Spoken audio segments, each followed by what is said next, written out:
তার আব্বু আম্মু দুইজনই তার সাথে কথা বলেন। আজকে সব থেকে বাজে লাগছে আমার একটা স্টুডেন্টের এক্সপিরিয়েন্স আমি বলি। সে আমার কাছ থেকে অনেক দিনের স্টুডেন্ট, সে আমাকে মেসেজ করছে, মেসেজ করে বলতেছে যে ভাইয়া আমার রেজাল্ট আসছে 4 পয়েন্ট সামথিং আসছে, 4 পয়েন্ট ভালো, 4.5-এর আশেপাশে আসছে।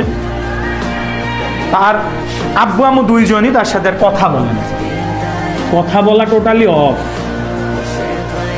এই কন্ডিশনে আমি এখন কি করতে পারি?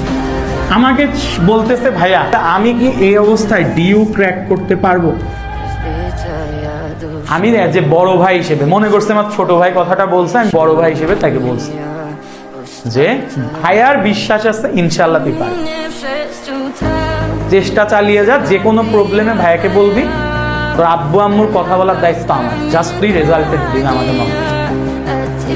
এই একটা কথা সে অলরেডি দুপুরবেলায় কথা হয়েছে, অলরেডি তার প্রিপারেশন স্টার্ট হয়ে গেছে।